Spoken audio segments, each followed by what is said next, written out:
Oi!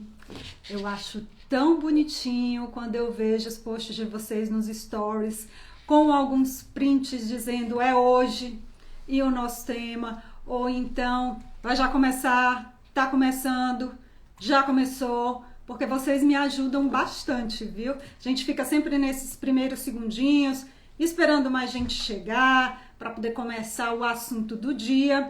E eu gosto também muito dos comentários, que já vou mais uma vez relembrando. Se você quer realmente ter possibilidade de ter o seu comentário aqui citado, é melhor deixar já no post daquele dia. A gente sempre tá, a nossa equipe de redes sociais sempre divulga qual é o tema do dia. Você já deixa ali sua perguntinha, faz como a Ana Cleide Cardoso, 37. Hoje o nosso tema é atividade física e qualidade de vida. Ela perguntou: é possível emagrecer somente fazendo caminhada? Vou perguntar, viu, Ana Cleide, para os nossos especialistas daqui a pouco. Ah, lembrete também, coloca a cidade, porque aí eu cito a cidade de vocês, dou um alô. A Adriana da Pedagogia comentou o seguinte: se a gente observar bem, cada live pode ser adicionada em todos os cursos. Achei bem interessante. E é uma pergunta que tem sido muito recorrente com relação aos resumos. O resumo tem que ser necessariamente sobre o mesmo tema do meu curso? Não, gente. Se você se identifica, se você gosta daquele tema, por exemplo, hoje, se você gosta de falar sobre exercício físico, gosta de falar sobre qualidade de vida, já pode fazer o resumo. Faz como o Nelson Neto, 28, ele disse: eu acho que meu resumo vai sair um livro. Muito bom, perfeito. Com certeza seu professor vai ter paciência de ler aí, é mais uma publicação.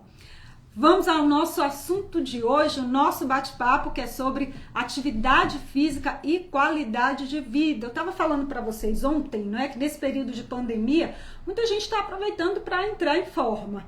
E como algumas academias estavam fechadas, o pessoal recorreu à internet de atividade física, bombaram. Só que também está bombando consulta nos consultórios de ortopedia, porque tem gente que está ficando com probleminha na coluna. Já estou vendo meus dois entrevistados, só concluir para dar boa noite a vocês. Probleminha na coluna, uma fissura aqui e acolá, então tem que ficar ligado para fazer o exercício físico direitinho. E foi por isso que nós convidamos hoje dois especialistas no assunto. Nosso bate-papo hoje é com o professor Rodrigo de Lima, que é educador físico, atua como personal trainer há 13 anos e é empresário nessa área, e também o Thiago Almeida, que é referência nesse assunto de treino, principalmente treino em academia e corrida de rua lá em Campina Grande. Boa noite a todo mundo de Campina Grande. Eu não posso esquecer, hoje é o dia do maratonista. Meus parabéns para essa galera que acorda cedo, madruga, para fazer atividade física, para correr na rua, e com certeza tem mais qualidade de vida do que muita gente, né? Boa noite para vocês e para todos que estão nos acompanhando. Boa noite, Anésia. Muito obrigado. É uma satisfação estar aqui com o pessoal da Unip. Muito obrigado pelo convite. E vamos trazer um conteúdo sobre atividade física e qualidade de vida. Fala, turma. Boa noite. Eu sou o Tiaguinho, vou fazer com que vocês, todos vocês, segunda-feira, comecem. Então, vamos à primeira pergunta. Eu já tenho uma até aqui, da Ana Cleide Cardoso, mas a gente vai começar já com o básico, né? Como sair do sedentarismo, como é que é a atividade, como é que eu posso me considerar uma pessoa ativa? Quem está praticando exercício físico 2 vezes por semana, está valendo? Tem que ir todo dia? Já tem alguns que têm aquela justificativa. Olha, me disseram que se for todo dia, o músculo vai estressar. Eu uso esse argumento muito quando eu estou com preguiça. Como é? Qual é o certo?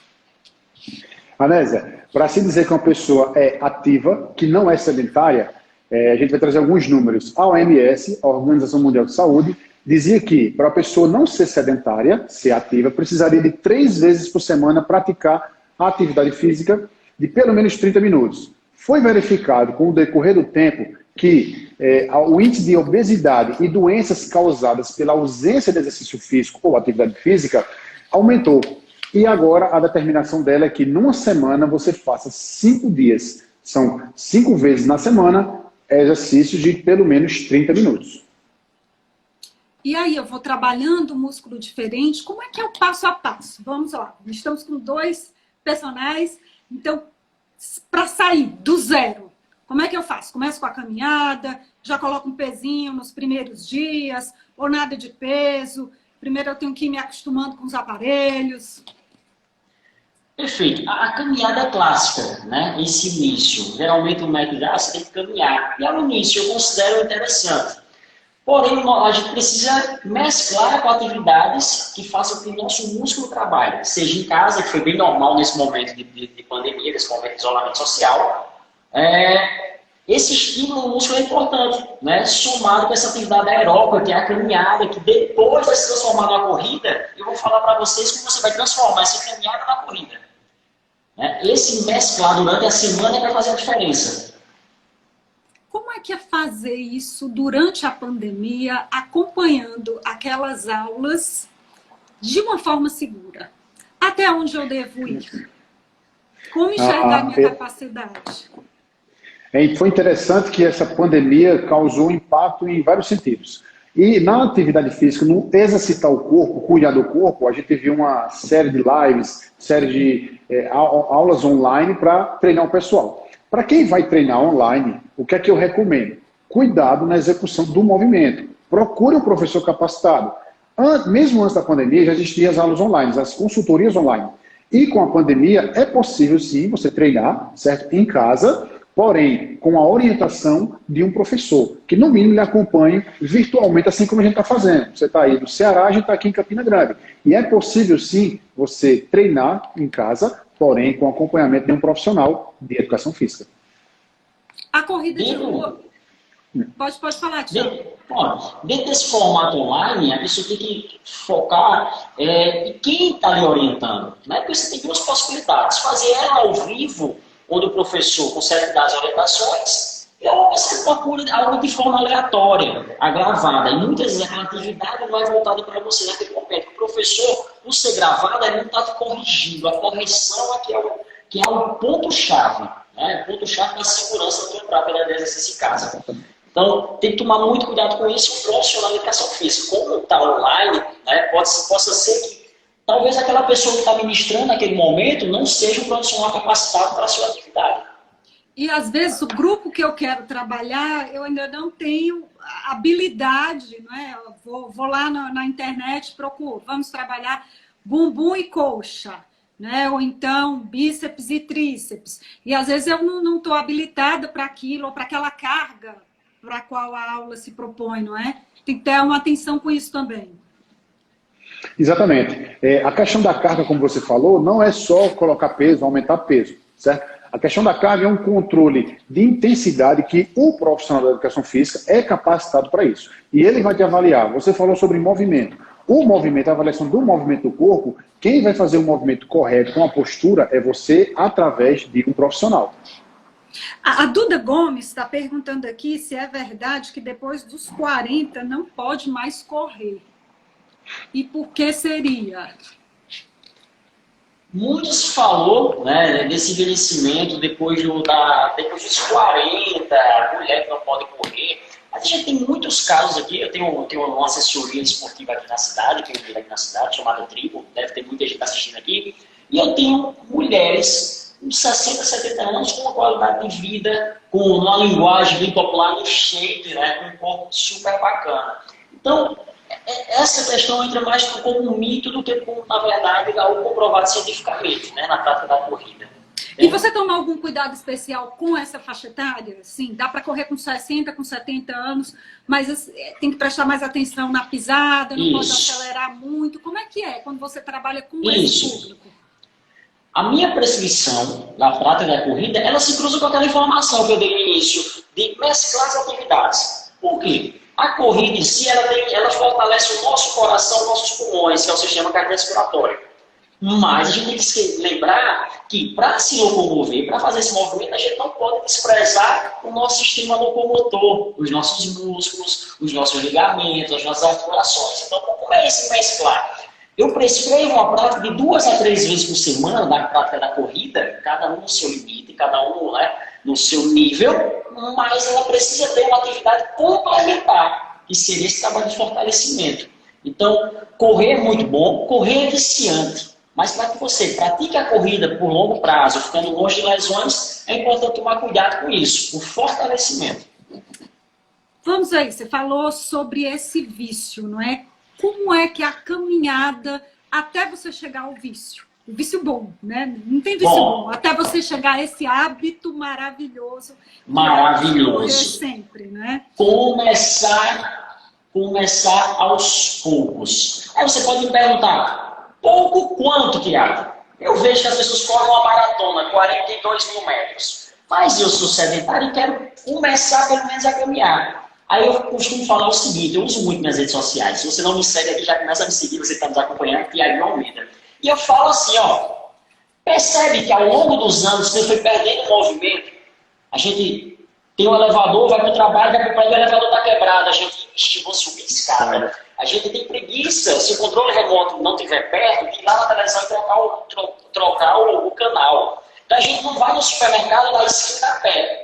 Então a gente foi perdendo esse movimento. Então a caminhada é uma transição do sedentarismo para a prática de exercício. Então a caminhada sistemática, se você começa com 15 minutos por dia, você que não está fazendo exercício, se você começar 15 minutos por dia, aí você vai ligar para mim depois de 3 semanas e vai me falar como é que você está se sentindo. Por quê? A atividade aeróbica, tá? Sem tanta pretensão atlética, ela vai fazer com que você libere alguns hormônios, carinhosamente as proteínas, a endorfina, né, a dopamina. Se for acompanhado do seu cônjuge, do seu namorado, do seu paquera, dos seus amigos, você vai liberar outro muito importante, que é ocitocina, que é o hormônio do carinho. Do carinho na amor. Então, a ocitocina. Então, o seu corpo vai se adaptando. O seu coração vai ficando mais forte, os seus pulmões vão captando mais oxigênio e aquela caminhada de 15 minutos passou a ficar fácil.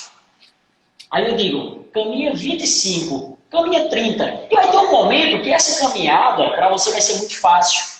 E aí que você insere a corrida. Né? Eu vou caminhar agora, 2 minutos, vou correr um pouquinho, 1 minuto. Esse pouquinho vai se transformar numa evolução gigante que a gente chama de aptidão física. Você tem uma condição física.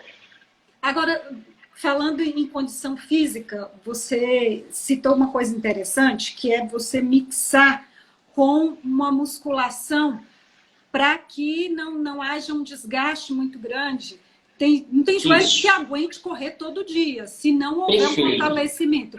Então, para algumas pessoas, eu acho que é necessário, ou para todo mundo, antes de correr, fazer esse trabalho, ou no dia a dia, você aconselha fazer um rodízio, tantos dias de musculação, tantos dias de corrida.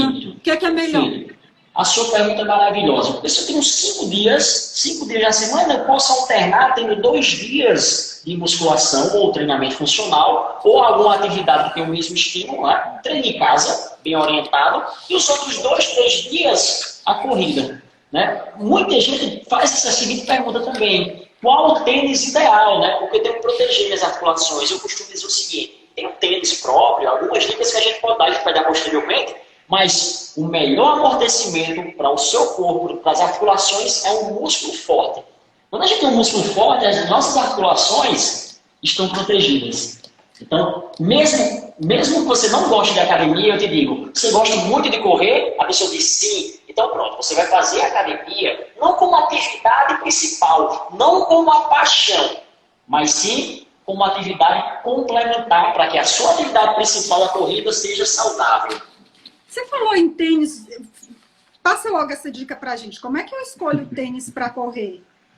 Tênis. Até parece que vai sair correndo, né, agora. Não vou comprar um tênis que é caro, eu te digo, não necessariamente é o tênis mais caro que você precisa. Geralmente você chega na loja, o vendedor vai te colocar o tênis mais confortável, porque depois que você prova, botou no pé, que negócio confortável. Aí deixa eu te falar, nós fomos tão bem criados, nosso corpo foi tão bem criado, que nós temos amortecimento natural. Então, quando a gente compra um tênis com muito amortecimento, que esse é mais caro, o que acontece? Você acaba pisando mais forte, e aí você aumenta o seu impacto. Então, o tênis tem que ser leve, respirável, tá? Flexível você encontre um certo conforto. Não precisa ser com tanto amortecimento. Tem outro detalhe, quando tem muito amortecimento, o tênis é alto e gera uma certa instabilidade que pode gerar uma lesão para você. Viu? Então o tênis hoje, falando de preço, que a gente tem que falar desse preço, ele é em torno de 200, 300 reais, um tênis bom para que você... Já dá para ser corrido. Já dá. 200 reais. Porque geralmente o vendedor vem com aqueles de 500, tem algumas lojas que elas oferecem um teste na esteira para você saber como é a sua pisada. Meu marido que entende dessas coisas, que ele é corredor, mas eu já ouvi falar que você tem que saber como é que é a sua pisada para comprar o tênis. Mas essa dica que você deu vale para qualquer tipo de pisada, então. Conforto, isso. Falei de novos fatores. Ser flexível, respirável, né? Um ponto muito importante nessa pisada, que se fala, eu piso para dentro, eu piso para fora, porque a gente compra o tênis neutro.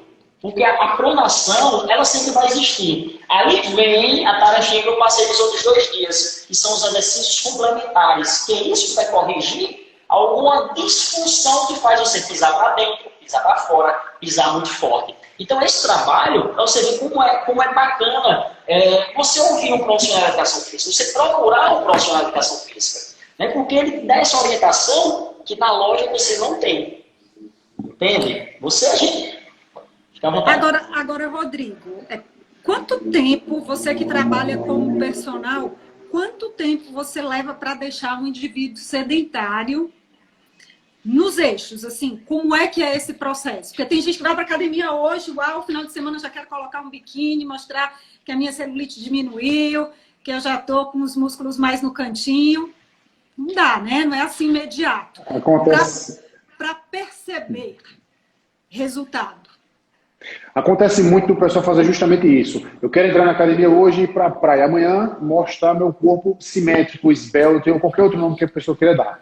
Isso é normal. Em academia, como para o nosso trabalho personal. O que é que acontece? O seu corpo, ele não vai... Digamos que a pessoa esteja obesa. Se ela conseguir essa obesidade em 30 anos, não é em 1 ano que ela vai recuperar no dia para a noite. Certo? Em 1 ano ela não recupera isso. Mas o que é que eu posso dizer para você, sendo bem direto?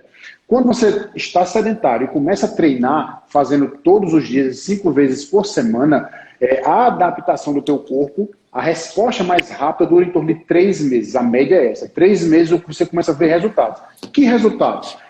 O teu corpo, quando você vê o peso é todo o conjunto do corpo. A gente não pode levar só esse peso como valência física. Quando eu faço uma avaliação física, eu vejo várias valências. Flexibilidade, mobilidade, percentual de gordura, o peso é uma, o IMC. Então, geralmente o pessoal tende ao peso permanecer o mesmo, porém as medidas diminuem. É um pessoal que geralmente um aluno que me procura, que ele está um pouco sedentário ou está sedentário totalmente, quando ele começa a treinar, nos 3 primeiros meses, ele já sente a roupa mais folgada.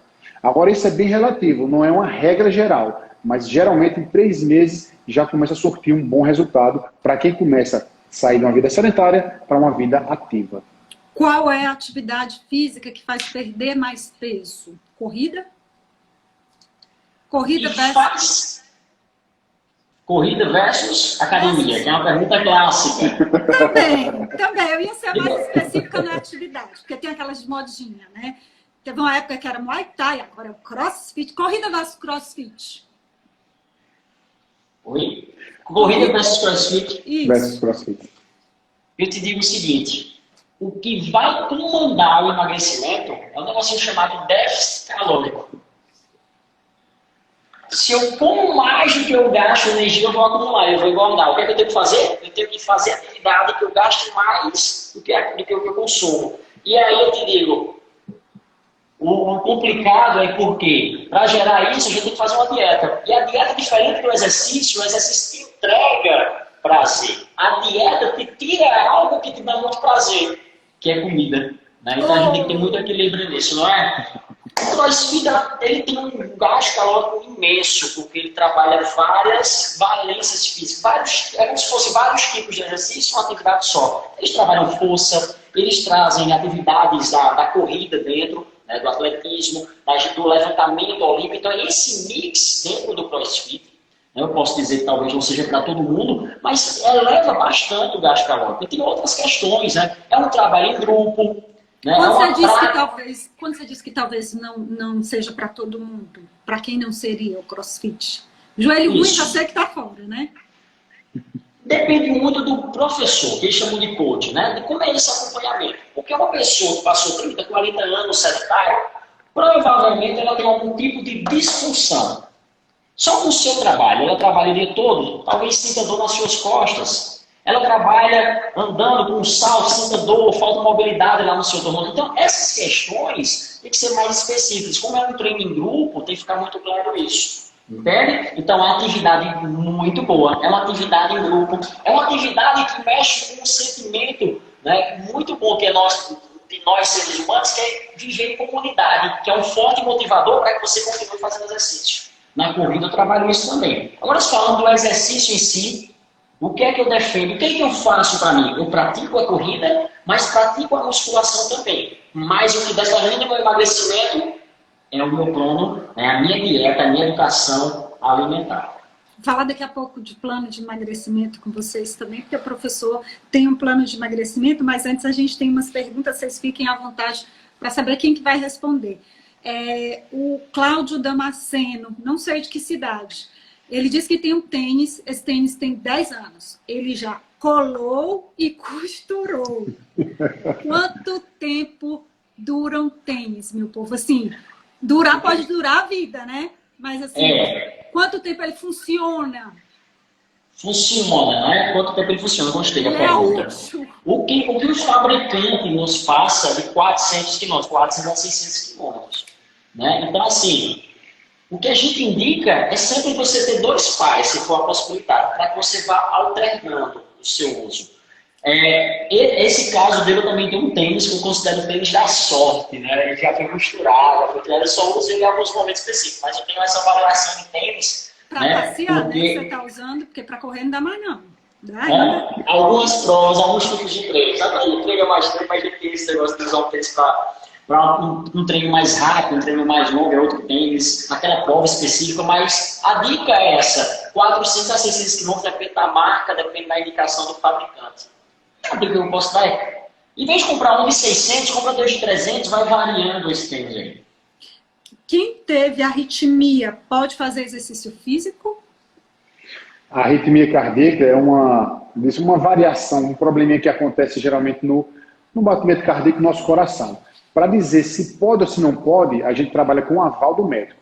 Certo? O profissional da educação física precisa fazer o exercício, o controle de intensidade do exercício, que ele vai trabalhar com batimento cardíaco, com a frequência cardíaca, ele só vai trabalhar com a autorização do médico. Se a arritmia cardíaca for leve e o médico autorizar, tranquilo, mas precisa da autorização do médico. Eu vou continuar falando contigo sobre emagrecimento, Rodrigo. Você até criou um programa de emagrecimento próprio e tem muita gente interessada em perder peso. Quando a gente fala sobre atividade física, né, sempre vem essa ideia imediatamente. Qual é que é a base desse programa? Como é que ele funciona? Tem como dar algumas dicas? Tem sim. Como é que a gente trabalha? Primeiro eu tenho que conversar com o meu aluno, entender em que situação ele está, porque o exercício físico, o fazer, o treinar, também tem um pouco de emocional. Eu preciso entender que estado está o meu cliente, está o meu aluno, para assim trabalhar com ele. E vou trabalhar, como o Tiago bem falou, estimular ele, procurar um nutricionista e estimular ele a fazer o exercício físico, para que obtenha o déficit calórico.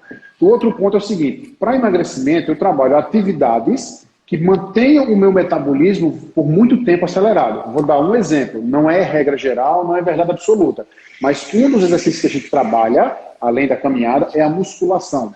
Quando eu faço um trabalho resistido, eu estimulo o meu músculo ao fluxo sanguíneo ser mais intenso. Então, eu mantenho o metabolismo do meu aluno acelerado pós-exercício por 3, 4, dependendo da pessoa, até 5 horas.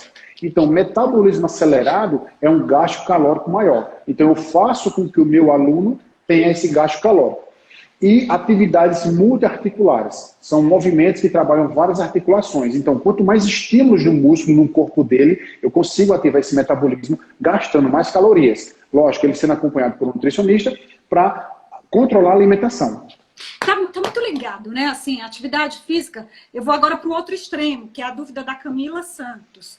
Ela disse que come não engorda. Ela quer dicas para quem tem dificuldade de ganhar peso. Essa é uma pergunta que eu sei que é multidisciplinar, né? Vai depender também do que ela está comendo, né? A gente não sabe como é que é a dieta. Mas da parte de academia, de músculo físico, tem algum exercício específico? É mais peso? A prática, o exercício-chave para ela é a musculação. Né? Porque a musculação ele vai gerar essa hipertrofia muscular. Ela não pode dizer engordar, eu quero engordar. Não, ninguém quer engordar. Acredito que ela quer ganhar massa muscular, quer hipertrofiar, quer ficar mais forte. O que leva em consideração? Né?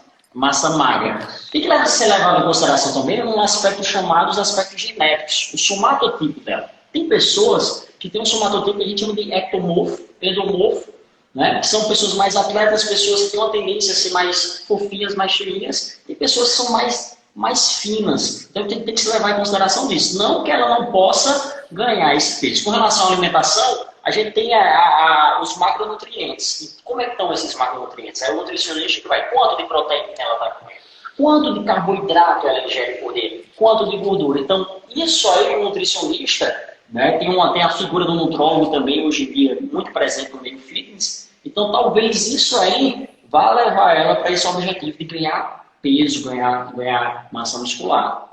Eu tenho uma pergunta também, eu nem sei se seria para vocês, mas quem busca massa magra sempre toma whey, né? A maioria, né? Tem gente ainda que tem medo de tomar whey, acha que pode ir para onde não deve, pode ir só para pochete.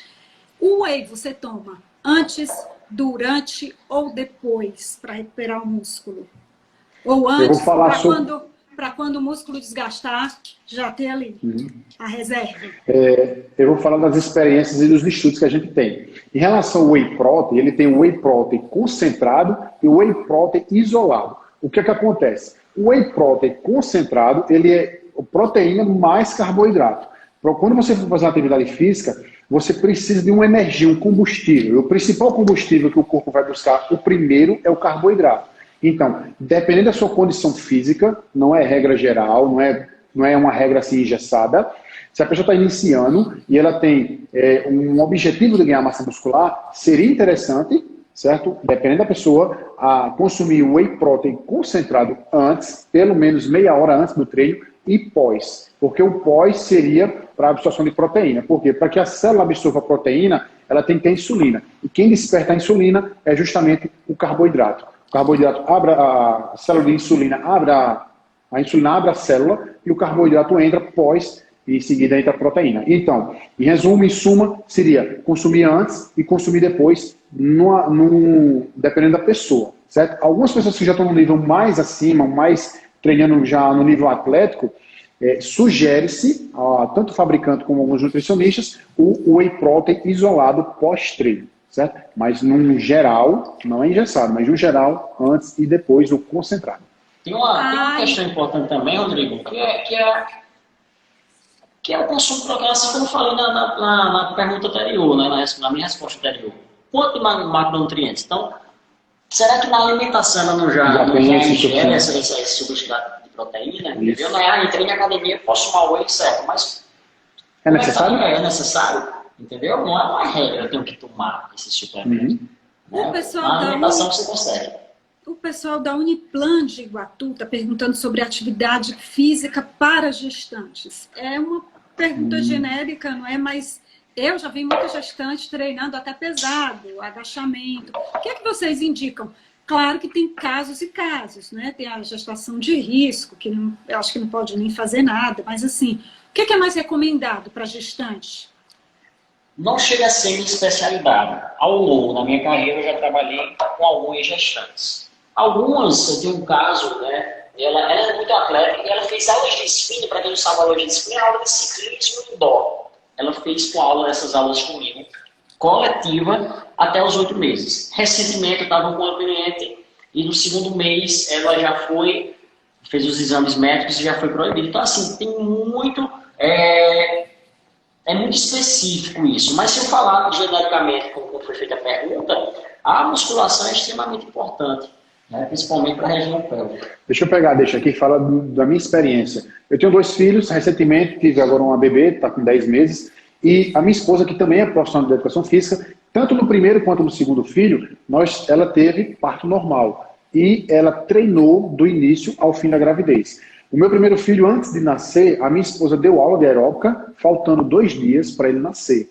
Ela deu aula num dia, no outro, meu primeiro filho, que hoje tem 7 anos, nasceu. Então, para a mulher é interessante o exercício físico, porque a região pélvica dela, o que acontece com o corpo da mulher que está grávida? As articulações elas se dilatam um pouco, principalmente a região do quadril. Para quê? Para que o bebê nasça, o feto saia. Então, a cartilagem das articulações dela se flexibilizam mais. É tanto que a mulher, quando chega no 7º, 8º mês, começa a dar aquele barulhinho crocante. Minha esposa mesmo era creco, porque virava o quadril, ficava bem aqueles estralos. A gente chama crocante, que é uma forma que eu brincava com ela. Mas o fortalecimento da musculatura ajuda na hora do parto, se a mulher quiser um parto normal. E os meus 2 filhos foram partos normais, porque eu, com minha esposa, a gente trabalhou sempre isso durante toda a gravidez dela. Tem outra pergunta aqui da Renata Dias. Quem tem ansiedade pode fazer atividade física?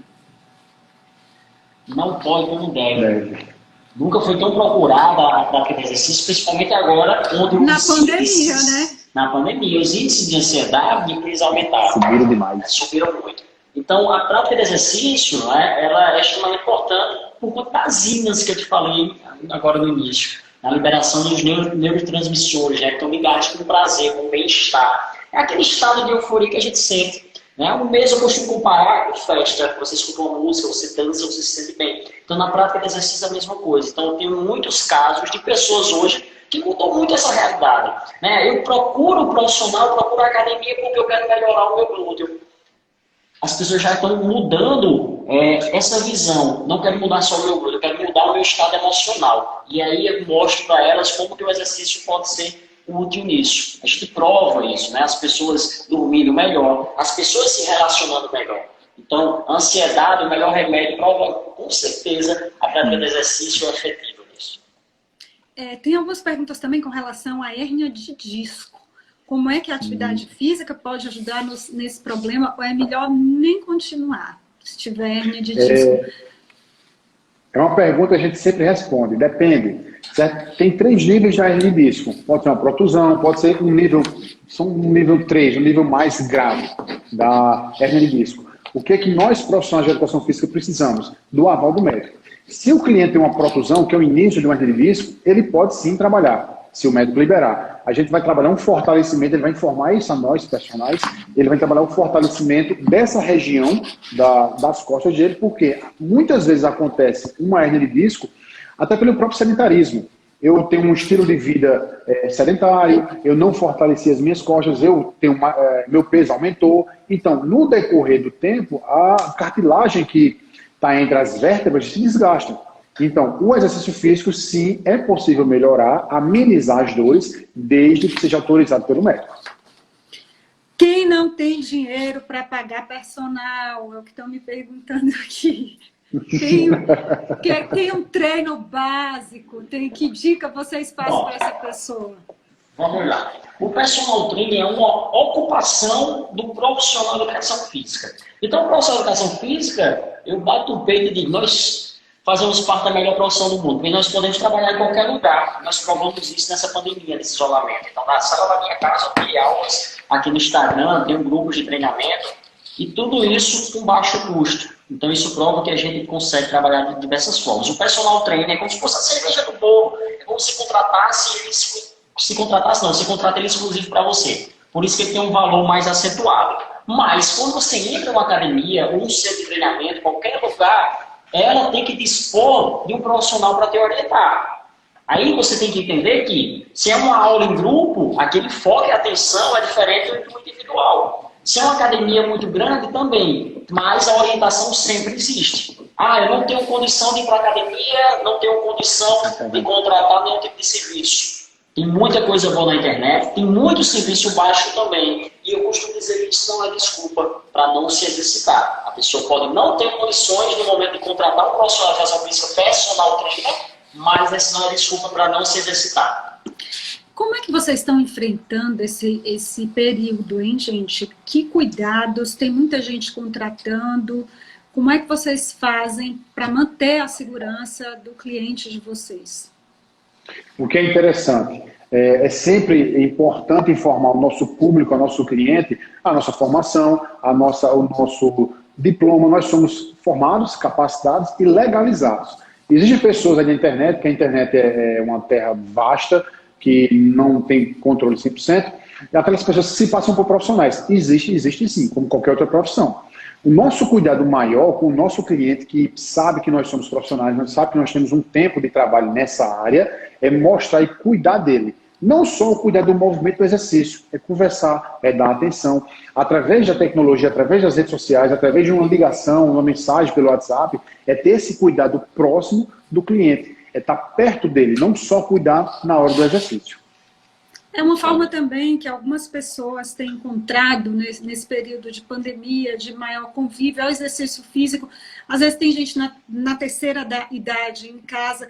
Que dicas vocês dão para a turma da terceira idade? Né? O que dá para fazer sem riscos? Então, sem riscos, né? Isso. O principal estímulo, já que essa pessoa, nesse momento, não pode estar saindo de casa, né? Ela não pode estar saindo de casa, é fazer as atividades, certo? Online, sendo acompanhada pelos seus filhos por algum ente querido que mora com ele. O filho, a filha, o neto. Então, você pode contratar um profissional, pode contratar alguma aula em grupo, tem diversas formas, e você fazer esse acompanhamento com ele. A pessoa vai acompanhar fazendo atividade, né? Principalmente atividades que gerem autonomia ao idoso. O que é essa autonomia? É fazer com que ele vá no banheiro, consiga se levantar e sentar, subir o lance de escadas, né? Ele também libera esses neurotransmissores, né? Por quê? Se ele tem hoje, ele está isolado, no isolamento social, talvez algum já viviam no isolamento, né, longe da família, vê tudo isso. O idoso não pode sair de casa, não pode ir para a calçada, não pode fazer sua caminhada, isso afeta o seu emocional muito forte. Então, a prática, né, existe uma música, dançar, né, música já época dele, que remeta à lembrança, tudo isso é muito importante. Tá? 2, 3 vezes na semana. Assim como também as crianças. As crianças, ninguém perguntou, mas as crianças é um público que eu adoro. Né? Tem uma menina de 4 anos, tive a oportunidade de fazer uma live com ela. E as crianças jamais podem ser esquecidas. Porque no nosso tempo, no seu também, nesse momento, a gente estava na rua brincando, na nossa época de infância.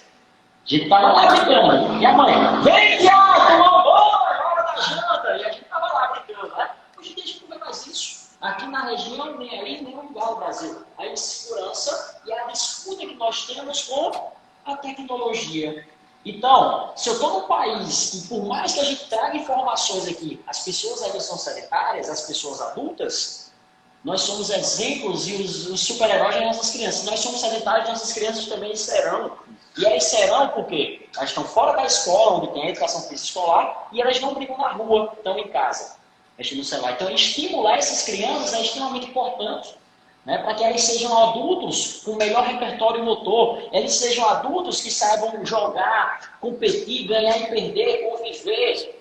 Tudo isso é extremamente importante a gente estimular. E você, pai que está me assistindo, que está sedentário, aproveita esse momento, né, de isolamento e vai brincar com ele. Vai mostrar para ele como é que monta uma pipa, como é que desenha, como é que faz um avião para voar, sabe? Ensina isso para ele, estimula ele e larga de ser sedentarismo, porque você pai, Dia dos Pais está chegando, você é o super-herói dele. Então não esquecemos das nossas crianças.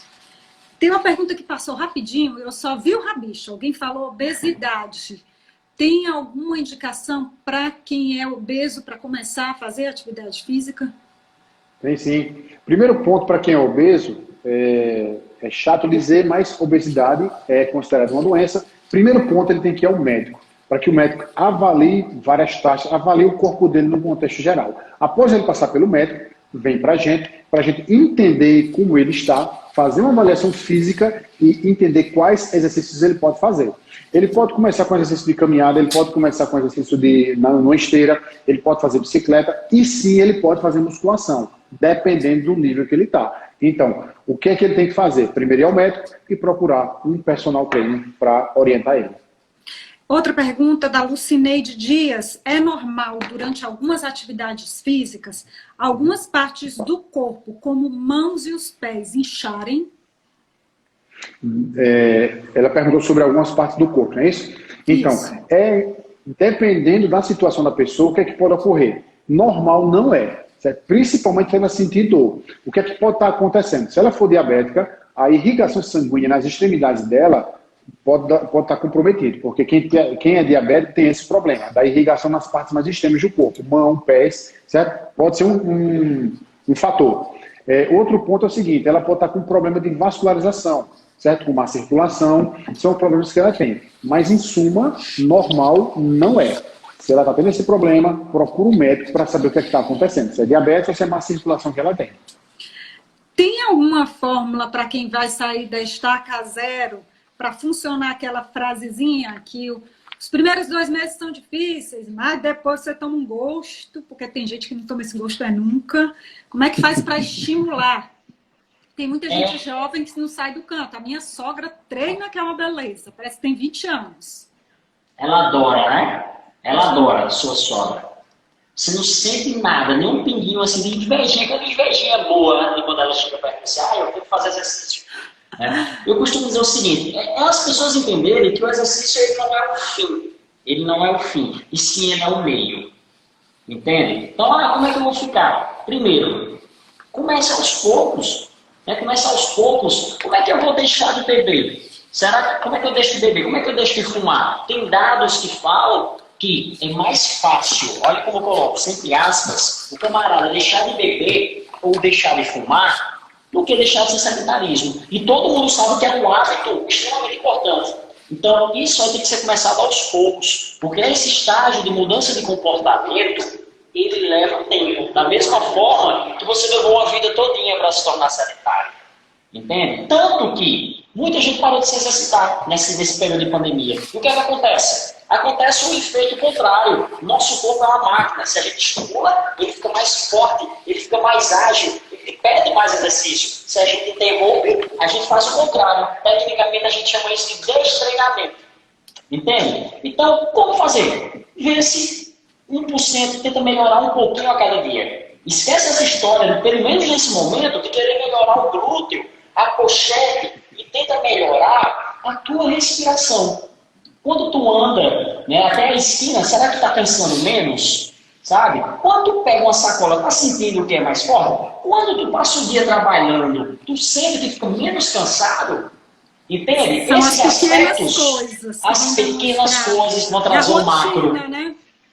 Isso. Eu costumo dizer o seguinte, todo mundo pode ser fitness, todo mundo tem que ser fitness, porque fitness é a aptidão física, a gente já falou aqui. E o que é aptidão física, Tiago? É a condição que você tem de realizar as atividades do cotidiano, as atividades laborais do seu trabalho, as atividades sexuais, as atividades de lazer, as atividades desportivas, sem gastar tanta energia. Quando você tem essa aptidão, você passa de uma disciplina na faculdade, eu sou apto a ela. Então, para ter condição física, você tem que ser apto. Para isso, você tem que treinar força, flexibilidade, tudo isso aos poucos. Não acha que um profissional de educação física ele é esteticista. Vou para ele que ele vai mudar meu braço, vai mudar, não. Isso vai mudar muita coisa, porque você passou 30 anos sedentário. Pensa dessa forma. Estou dando uma olhadinha aqui de vez em quando, porque ficam chegando algumas perguntas. Acabaram de perguntar se é obrigado a fazer alongamento antes e depois da caminhada. Aí eu já estendo. É obrigado a fazer alongamento também antes da musculação? Tem gente que só faz depois. Que momento você faz?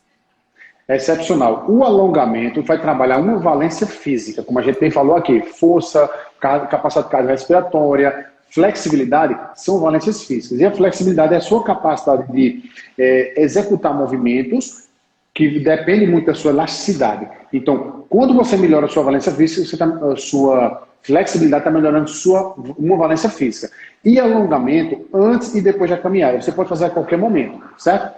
Ou antes e depois. Porém, se você tem um treino específico, vamos lá para a corrida. Se o cara faz a corrida lá com o Tiaguinho na tribo dele, e ele tem um tipo de treino, existem alguns tipos de treinos que você não coloca alongamento antes, ou alongamento só depois, ou alongamento só antes, depende do treino. Na musculação do mesmo jeito. Na musculação, existe um tipo de treino, certo? Para a pessoa entender o contexto que eu estou falando, que é chamado técnica FST7. O que é isso? O atleta não alonga, aquece na máquina, faz uma série e faz o alongamento entre as repetições. Então, o alongamento na musculação, antes e depois, o que era dito antes? Por quê? Porque é forma de aquecimento. Foi entendido hoje que é melhor você aquecer o músculo e a articulação para executar o movimento. Então, o alongamento antes e depois, se você estiver trabalhando a flexibilidade, faça. Mas observe o tipo de treino que você está fazendo.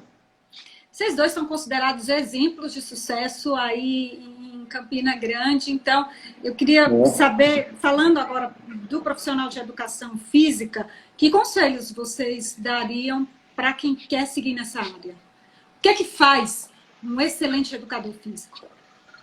Perfeito. Um profissional de educação física hoje, primeiro, ele tem que entender a importância dele para a sociedade. Não dá mais, nunca deu, na verdade, para o profissional de educação física trabalhar só com o bumbum, trabalhar só com o abdômen, porque a vida, ela tem outras esferas que o exercício físico melhora. Entende? Então, se eu consigo fazer com que a pessoa melhore, baixe os seus níveis de ansiedade, profissional de educação física. Se eu faço com que ela se aceite melhor, melhora a sua autoestima, profissional de educação física. Se eu faço com que ela diminua as suas dores, profissional de educação física. E isso, que é essa pessoa? Pode ser uma criança, no ventre aí, na barriga da mamãe, ou pode ser um idoso.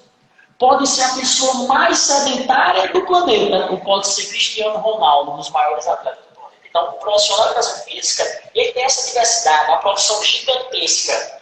Não dá para você se reduzir a atuação só para isso. Então, a dica que eu posso dar é, começa a enxergar aqui de cima. Uau!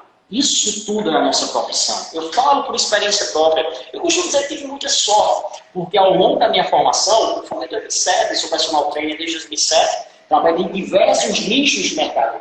Criança, idoso, hidroginástica, sala de ginástica, trabalhei nas diversas modalidades. Eu tive essa sorte e me tornei um profissional bem versátil. Mas precisa ser assim. Não, você pode seguir uma linha e ajudar a sociedade com ela. Mas a educação física é o seguinte. O que é que eu posso dizer, estudante? Bota na tua cabeça que nós somos os doutores do bem-estar. Nós somos os médicos da saúde preventiva. E tem um clichê que diz, prevenir é melhor que remediar. Isso nunca foi tão verdade. A gente está num momento, nessa crise na saúde mundial, econômica e tudo, psicológica e tudo. E o grau de obesidade, o grau de vítimas, as maiores vítimas foram pessoas obesas. E a obesidade vem do seu sedentarismo, que é um verdadeiro imã para as doenças hipocinéticas, né? Da hipertensão, para a osteoporose, para a depressão. Então, o profissional de educação física é você se colocar como um agente promotor dessa saúde. Não só na esfera física, e sim espiritual, social e mental. Tem completando... Eu vou te dar já o espaço, Rodrigo, para você completar. Exatamente, porque na verdade vai funcionar como suas considerações finais, que o nosso tempo está estourado. E eu estou vendo que tem muita pergunta ainda. Vou tranquilizar quem está em casa só perguntando e está subindo, que é só a nossa primeira live sobre esse assunto, tá? Nós teremos outras, inclusive na semana que vem. Falo já sobre isso. Rodrigo. Completando o que o Tiago falou, a educação física eu vejo como uma profissão de uma gama de opções. Tiago é especialista numa área, a gente trabalha em parceria há muitos anos. Já participou de eventos, a gente foi para São Paulo, palestrou em São Paulo sobre o tema. E eu comecei como estagiário, minha área sempre foi musculação, e por eu ser militar, eu sou policial militar, eu sempre pendi para esse lado do treinamento físico-militar, uma coisa mais rústica, mais específica.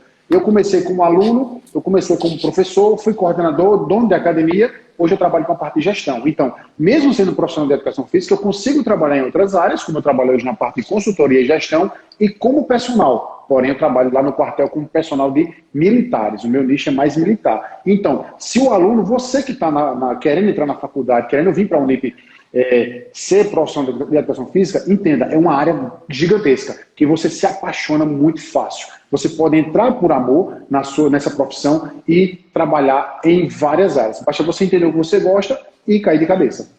Parabéns pela paixão que vocês passam com as palavras. Dá para notar que os dois são apaixonados pela profissão. Muito obrigada pela participação hoje. Bom, eu lembro a vocês que na quarta-feira, estou aqui agora com o nosso roteirinho da semana que vem. Ah, estou pedindo o Instagram de vocês aqui, viu? Vocês, por favor, passem os Instagrams de vocês, tá? Tiaguinho Almeida, sem o H, viu? Tiaguinho sem o H. Tiaguinho _ Almeida. E o meu, Rodrigo Lima Finanças, sem acento. Rodrigo Lima Finanças, é o meu. Mais uma vez, muito obrigada pela participação de vocês. Bom final de semana, professores. Obrigado, eu que agradeço. Forte abraço para todos aí. Um abração, gente. Lembra, segunda-feira todo mundo vai acordar cedo, vai se exercitar e vai falar lá no meu Instagram. Valeu a pena, Tiago. O primeiro passo foi dado. Beijo todo mundo. Tiago, valeu, galera. Já estava até pensando aqui que a gente vai lançar um desafio, viu?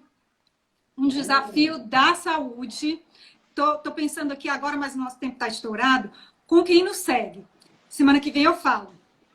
E na quarta-feira nós temos musculação sem riscos, um dos temas. Se você ainda está com dúvida, deixa a sua pergunta lá nos nossos posts, que a gente vai responder semana que vem.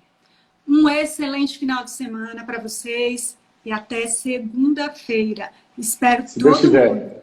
7 horas da noite. Pessoal.